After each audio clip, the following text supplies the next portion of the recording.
Hey everyone, welcome to Miller's Military Moments. If you are just tuning in to my YouTube channel or to the audio podcast, I am your host, Master Sergeant Jason Miller, and thanks for tuning in. I really appreciate it. I am really excited to be here. I feel like it's been a while since I've done a show, since I've recorded an episode for you guys. It's really on schedule, but a week and a half ago, I actually recorded a couple of schedules ahead of time because I had to go out of town for some family business. But I'm back and on schedule and excited and ready to get into some of the new things we have coming up and the next story. So, some of the new things we've got on the YouTube channel is I'm going to share some pictures while I am telling the story. So today on the YouTube channel, I'll actually show you pictures during the video of things that I'm talking about. And for those listening just on audio on the podcast, don't worry. I will share all these pictures on the Instagram page, Miller's Military Moments, and you can find all the pictures there and on our Facebook page. So you'll see the pictures that go along with the stories that we were talking about today. So that's pretty exciting. We've got some new things on the website too. So on the website, Miller's Military Moments, you can find transcription and show notes on there now. I'm a little bit behind as far as catching up with previous episodes, but the first episode is on there, and I should have the notes and everything done for each current episode within the next day of each episode going live and being published. So lots of big changes and things coming along, and so it's pretty exciting. And so let's jump into it. So hey, episode 12, staging in Kuwait. That's the title of today's show. And let's recap a little bit. So I said goodbye to my family. I jumped on the plane and we flew across the world. Now I'm in Kuwait. I'm in the 4th Infantry Division. I'm in, at the time, Alpha Company 404th Aviation Support Battalion, and we fix helicopters, but we've got to get to our destination up in Iraq somewhere in order to fix those helicopters and perform a multitude of other missions that they want us to do. So staging in Kuwait, what does that mean? What are we doing? What is our mood? What are we thinking? I'll kind of go over some of that stuff and talk through that. So when we landed, and I described, last week, the heat and the wind and it's just terrible. The smell of the sand is just awful. And so the next year I'm spending in this type of environment, whether it's in Kuwait or up in Iraq. And it's really, really challenging to get through and to deal with. But some of it, I dare say you get used to it, but you just have to deal with it, right? So when we land, we go and get our bags that came with us, and we wait for a small bus. Get on this little bus, and I want to say there's probably 10 or 12 of us on there, and you got to have the curtains closed so people don't know that we're in there. Even though I'm pretty sure they knew who we were. There were so many soldiers coming in the country. So I think it was like 3 or 4 hour bus ride out into the desert, bumping along, horrible roads. The bus, the suspension, forget it. So all of our bags are piled on top of us. We're just crushed in there together. So it's not a fun ride. It's not, but some of us are kind of joking and talking a little bit, try to break the tension and just, there's so much unknown of what's going on, what's happening, where are we going, what are we doing, So we get to our place, Camp Udari, at the time, and we get there, we unload our stuff, and we initially get to go find our place to sleep, and we get a chance to go to sleep because we're really exhausted. I think it was late afternoon, early evening. I'm not exactly sure, but it was somewhere around there. And then we slept till the next morning, and I was exhausted. And there's these tents, these huge like circus type tents, and then of course Army cots everywhere. And this is one of the new things. So I'm going to show you right here. So the green cots, and those listening, it's those olive green cots with the metal pieces, the bars on the sides and on the ends, and they're very, very difficult to get those metal bars on the end to stretch it out to make it nice and tight. They're ridiculous. So there's a tent full of those things, and then those tents everywhere. And these tents right here. So this is a picture, big white circus tents. I call them circus tents. I don't know. There's probably at least 50, 60 cots in there. And we were able to, and these are tents actually in Kuwait that you can see. And again, I'll put these pictures up on Instagram so those listening can go and check it out too, or the Facebook page. So all those cots are in there. So we just go and crash, throw our bags down. We're exhausted and trying to figure out, what we got to do from there. So, couple of big events really when we get there. I mean, we got to do some basic stuff. You find the chow hall, you find the PX, of course, you find the aid station if you need it, stuff like that. And then, where you can shower, and, use the restroom. And so you find out all those kind of housekeeping things, but you've got to in process, almost like you're in processing a duty station, almost like if you heard one of my original stories early on about in processing. It's not quite that bad, but one of the most important things is you have to scan your ID card to let the Department of Defense know that you're in that region. And there's lots of reasons why. One of them is pay, though. So when you are signed in to that region, then your pay changes, because we do get extra pay for being over there, whether it be hazardous duty pay, family separation pay. So if you're married, or a single parent of a child, you get extra pay. It's called family separation pay, and then you get hazardous duty pay. And we also get tax-free pay when we're over there in a combat zone too. So that is really important, to be scanned in, and also to keep accountability. So then we have to go through classes like, hey, this is where you're at. This is your environment. Drink water. It's hot. Check on your buddy. Whatever kind of housekeeping rules that are going on in that particular area, we go through that stuff. But really, a couple of the biggest things, look, we need to go get our equipment from the port. So we are several hours from the port, where, if you remember in the last episode, I said or 2 episodes ago, we put all of our equipment on the ship, and we sent it over there, and we were supposed to go through Turkey, but we ended up through Kuwait. So all of our trucks and equipment is going to come off of that boat and be in, some huge parking lots. So we have to go down and get it. So we get on buses, we go down there, get all of our trucks, and bring them all back up to Udari. And then, of course, we've got to, check them out, make sure, maintenance-wise, they're good to go. Tires are good. I mean, all of our fluids are good. We are getting ready to drive a long way from Kuwait all the way north up into Tikrit, Iraq. Tikrit, yes, is Saddam's hometown.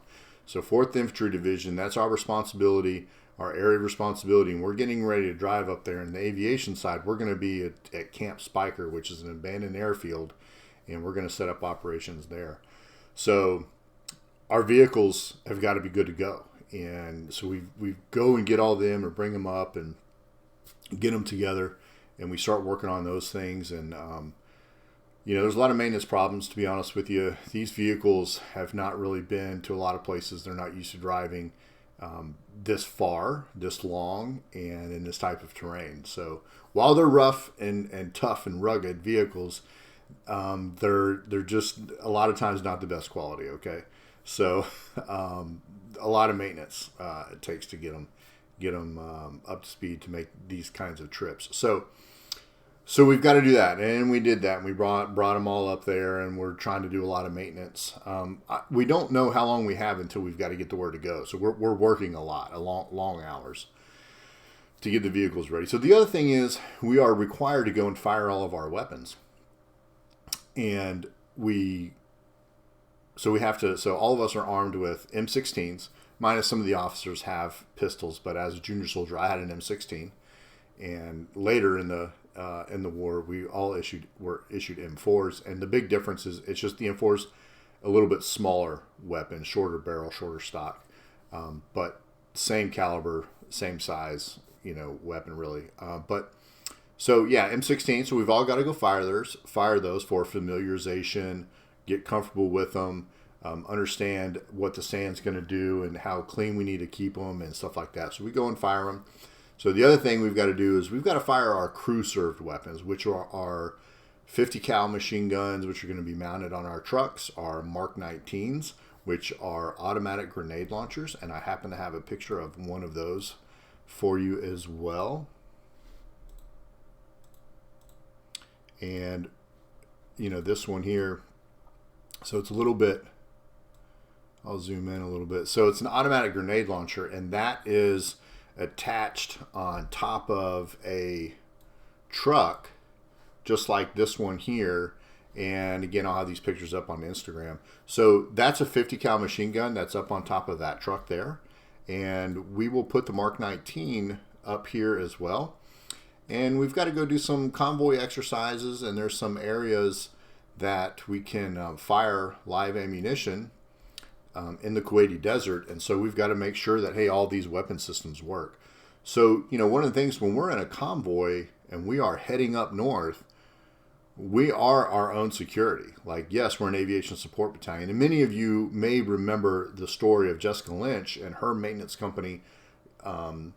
She became a prisoner of war, and several people, were hurt and injured and stuff like that during their event. And so really I point that out because we are going to be the same way. We didn't get, in trouble or anything like that, but we have to provide our own security. So it's not like we're being protected by columns of armor or, fighter jets and Apache helicopters overhead. I mean, these are lines, miles and miles of vehicles heading up north, and the enemy could be anywhere essentially. And this is one of those things we learned early on, that the front line isn't as defined and they can be anywhere. So we have to be ready to protect ourselves, not only with our M16s, but with our Mark 19s and our 50 cal heavy machine guns. So we've got to go out to the desert there and fire those and make sure they work, and understand, the different gunners and different assistant gunners, understand their roles and things, like that to get ready to go. I mean, because this is real. I mean, this is real. This is as real as it gets. And, we're getting ready to drive from here. 3rd Infantry Division at this point, because they're a little bit ahead of us. They've already invaded, and they're up close to Baghdad. So they've done a lot of the heavy fighting, them and the Marines early on, the Marines out west. So, but we're getting ready to be in it.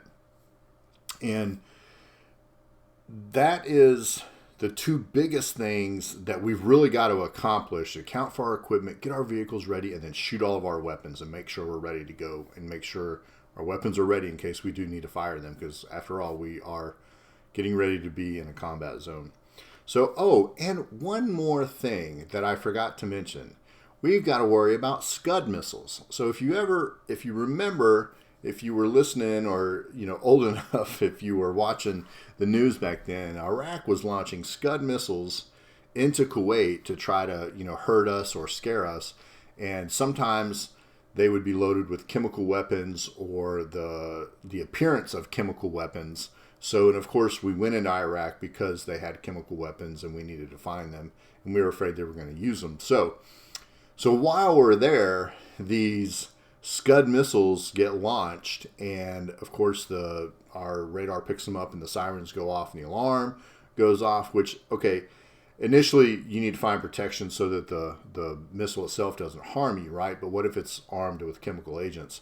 So while we're there, sometimes the missile would land, go off, and then our chemical agent detectors would go off and say, oh, there's chemical weapons. So we would have to get into what but the military calls MOP 4, and get all of our hazmat suits and stuff on. So, and of course, yes, I have a picture of that for you today too, so you can kind of see what. So right here, you can see us in these series of pictures right here, the different MOP levels. But really, look, you've got to get your hazmat suit on, okay? When that detector thing goes off, you've got to get your hazmat suit on. It's a pants, coat, your mask, your hood. You've got gloves. You've got these huge over boots and stuff. You've got to get all this kind of stuff on and be able to perform any duties that you may be required to perform, which could include firing your weapon. And yes, we do practice firing our weapon with our mask on. So that's what that looks like, and trying to get all that stuff on. Now this right here, this is a picture of somebody putting their mask on out in the desert next to one of their vehicles. So the first thing you always do is put your mask on. So within 9 seconds, you've got to put your mask on, get it on, sealed, and get ready to go. Then you can put the rest of your stuff on. Because if you don't get that mask on and get your filter going, then you'll be dead anyway, or potentially, right?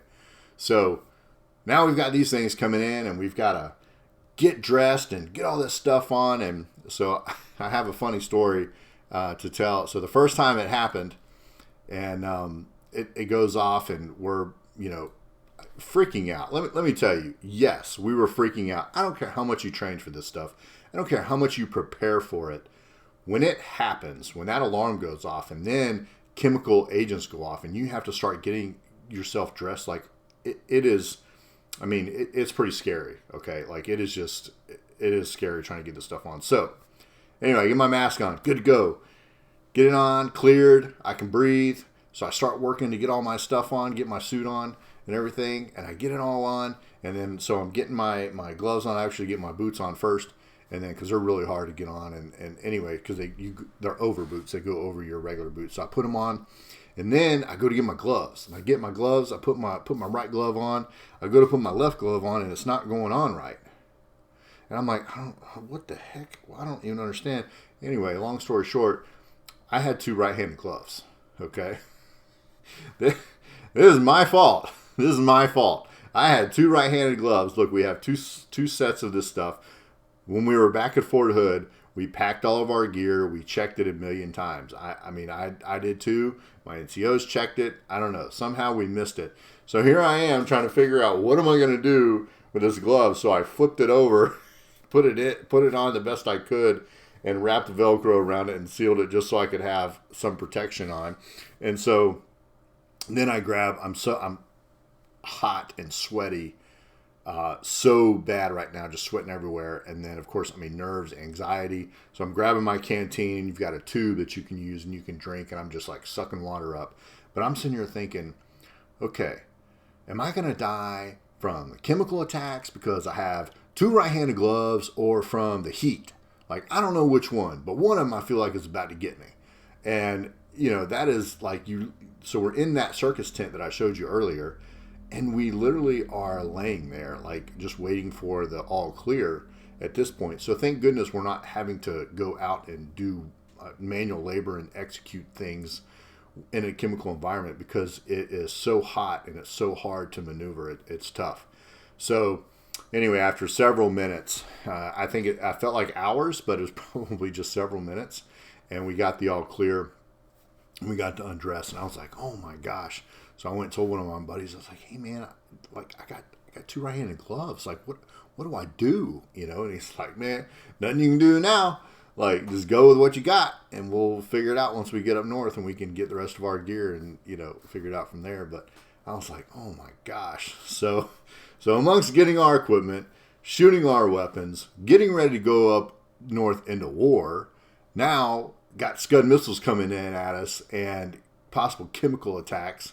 And, it's pretty nerve-wracking. So,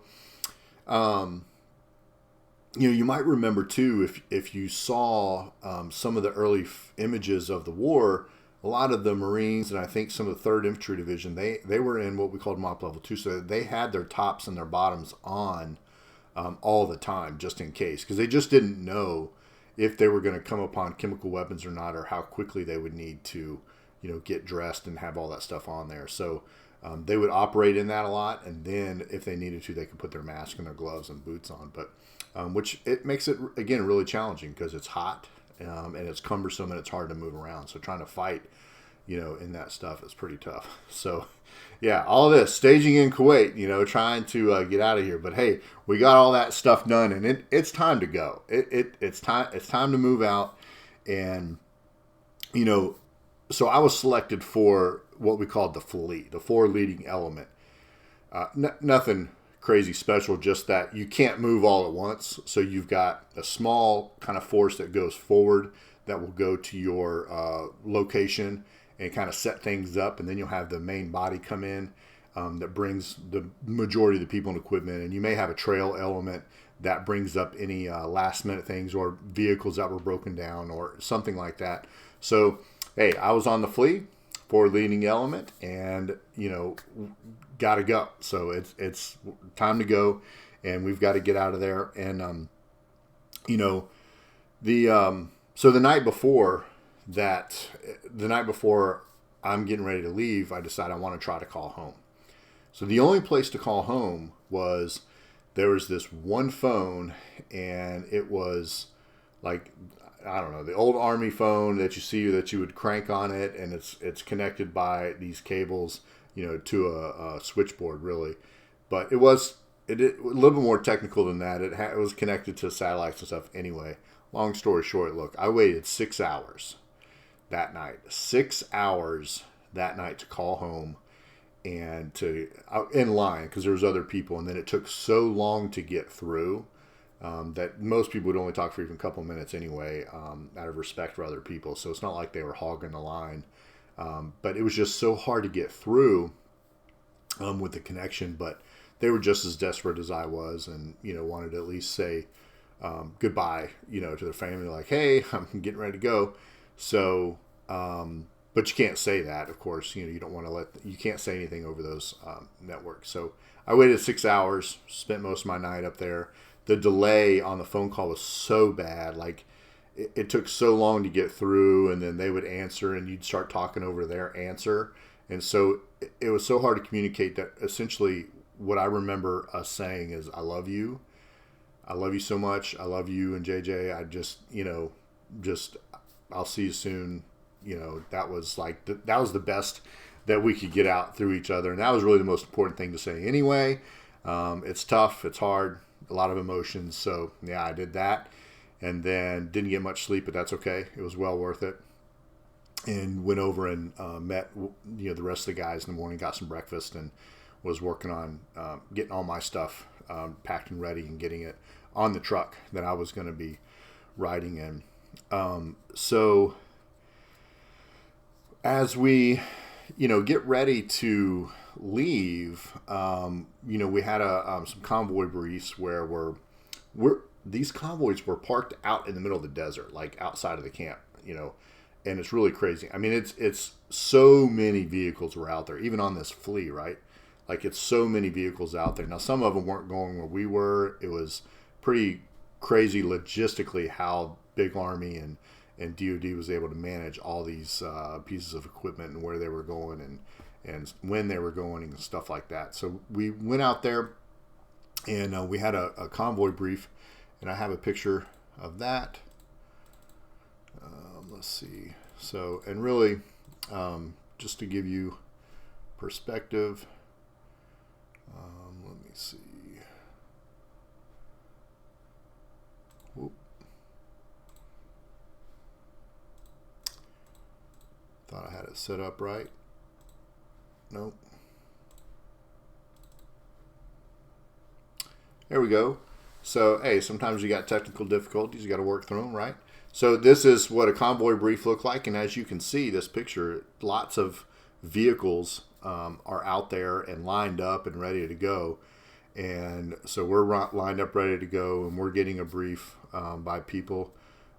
Either the convoy commanders, our company commander was out there actually to give us some advice and encouragement as we're getting ready to go north ahead of the rest of the unit. And so, if you can look out there in that picture, and you can see everybody wearing their green flak vests with their desert uniform. So we didn't have desert colored, flak vests, which are really, they're kind of plate carriers. So you can put bulletproof plates in them, to help save you if you get shot. Well, we didn't have plates when we left. I'll tell you that. I didn't even know we were supposed to have plates in those vests. I thought they were just for shrapnel if a grenade went off, or artillery piece or something like that, or a mortar. So But we got plates later in the deployment. But yes, we rolled north with no plates. And also, a basic combat load for an M16, you're supposed to have 180 rounds.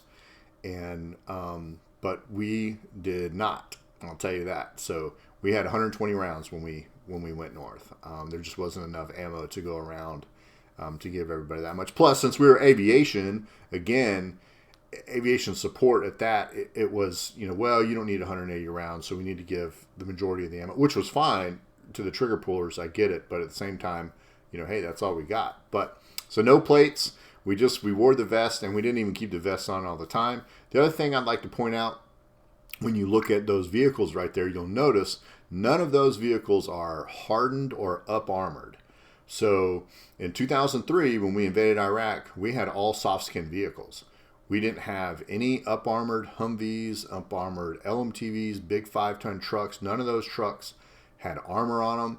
They were very susceptible to IED. Small arms fire would rip right through them, stuff like that. So definitely pay attention to that. And that Humvee right there that is in that picture, and I know I'm pointing to the side because I can see it over there, but that Humvee right there that you can see, I rode in the back of one just like that all the way up there in 2003.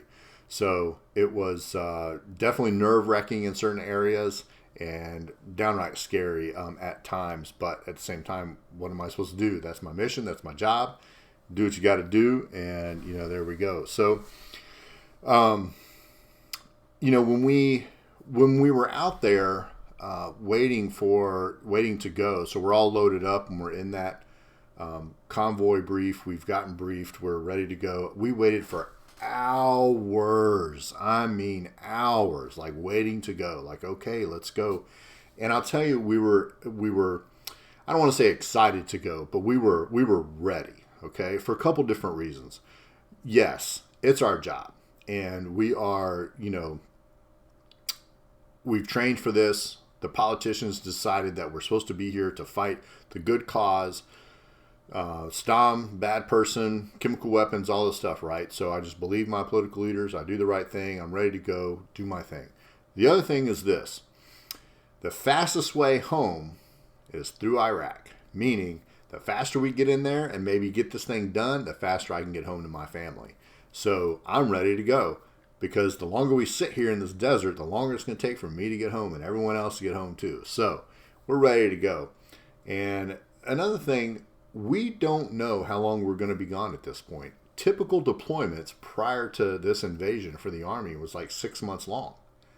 So, and they were peacetime, obviously. So this is a new change. We're getting ready to invade a country. We're in Afghanistan, but there's not as many people in Afghanistan because the terrain is also pretty challenging there. But anyway, so we don't know. We have no idea how long we'll be gone. We don't find that out till months in that we're actually going to be gone for an entire year away from our family. So it's pretty tough. So, hey, the sooner we get into Iraq, the sooner we accomplish our mission, then hopefully the sooner we can come home, right? So that was like, hey, we're sitting out here for hours, but it's time to go. It's time to roll. And we finally got the word, let's roll. And we started moving, and we knew the next stop wasn't going to be quite to Crit, because we were going to make several other stops in there because we couldn't drive all the way through. And so next week's episode, it's going to be the drive to Tikrit, my first night in Iraq.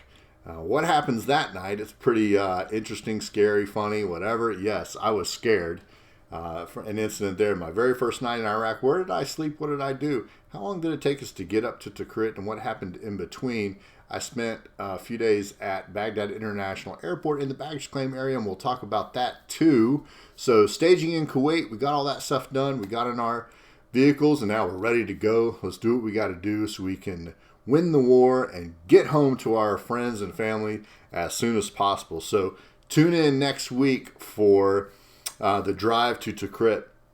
Thanks for hanging out with me today. Subscribe on the YouTube channel, your favorite podcast listening app, and my website, millersmilitarymoments.com, and where you can get my weekly newsletter and get insights to what's coming up in some of the other episodes. So reach out for help. Reach out to help if you can, and let's make our world a better place. Till next week, See ya.